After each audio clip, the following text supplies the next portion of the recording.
Welcome back to my channel సింగపూర్లో ఉన్న తెలుగు అమ్మాయి. అందరు ఎలా ఉన్నారు? బాగున్నారా? నేను కూడా చాలా బాగున్నాను. సో ఇవాళ ఈ బ్లాగ్లో వచ్చేసి కొత్తగా రోబోట్ డాగ్స్ని సింగపూర్లో ఇంట్రొడ్యూస్ చేశారు. సో అవి ఎలా ఉంటాయో చూసేయండి. దానికన్నా ముందు మన ఛానల్ని ఫస్ట్ టైం చూస్తున్నట్టయితే పక్కనే సబ్స్క్రైబ్ బటన్ ఉంటుంది, క్లిక్ చేసేయండి. అండ్ అలాగే బెల్ సింబల్ని కూడా క్లిక్ చేసేయండి. సో దట్ నా వీడియోస్ ఏవి కూడా మీరు మిస్ అవ్వరు అనమాట. సో కొత్త వీడియోస్ అన్నీ కూడా మీరు మిస్ అవ్వకుండా కూడా చూసేయచ్చు. సో మీరు చూస్తున్నట్టయితే ఇవే అనమాట ఆ రోబోట్ డాగ్స్.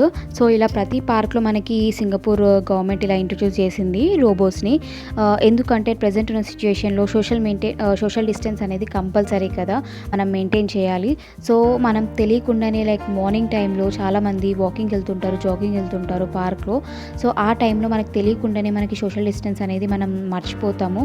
సో ఆ టైంలో మనకి ఈ రోబోట్స్ అనేవి గుర్తు చేసి లైక్ ఎవరైనా ఇద్దరు కొంచెం డిస్టెన్స్ మెయింటైన్ చేయకుండా వాకింగ్ చేస్తూ ఉంటే వాళ్ళ దగ్గరికి వెళ్ళి ప్లీజ్ మెయింటైన్ డిస్టెన్స్ అని చెప్పి వాళ్ళకి ఇన్ఫామ్ చేస్తుంది. సో దానివల్ల జనాలు కూడా కొంచెం అలర్ట్ అయ్యి సోషల్ డిస్టెన్స్ మెయింటైన్ చేయడం అనేది జరుగుతుందన్నమాట. సో ఇలా ప్రతి పార్క్లో కూడా పెట్టారు సింగపూర్లో. అండ్ ప్రతిసారి వాలంటీర్స్ వచ్చి కూడా వాళ్ళు కూడా చెప్పలేరు కదా. సో దానివల్ల ఇలా గవర్నమెంటే ఇనిషియేట్ తీసుకొని లైక్ ఈ రోబోట్స్ని కంట్రోల్ చేసే వాళ్ళు ఒక ఆఫీస్ ఉంటుంది. సో అక్కడ నుంచే ఈ రోబోట్స్ని కంట్రోల్ చేస్తూ ఉంటారనమాట. సో ఇలా పార్క్లో ఇది ప్రతిసారి ఇంకా అలా తిరుగుతూ ఉంటుంది. లైక్ ఎవరైనా జనాలు దగ్గర ఉంటే సో వాళ్ళ దగ్గరికి వెళ్ళిపోయి ఇంకా ఇన్ఫామ్ చేస్తుంది అనమాట.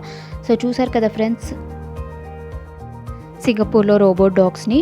సో ఐ హోప్ ఈ వీడియో మీ అందరికీ నచ్చిందని అనుకుంటున్నాను. And please maintain social distance and అలాగే మాస్క్ కూడా వేసుకొని వెళ్ళండి బయటికి. ఈ వీడియో కనుక నచ్చినట్లయితే please like, share and subscribe to my channel సింగపూర్లో మీ తెలుగు అమ్మాయి. సో మళ్ళీ మంచి ఇంట్రెస్టింగ్ వీడియోతో మళ్ళీ మీ ముందుకు వస్తాను. So until then bye.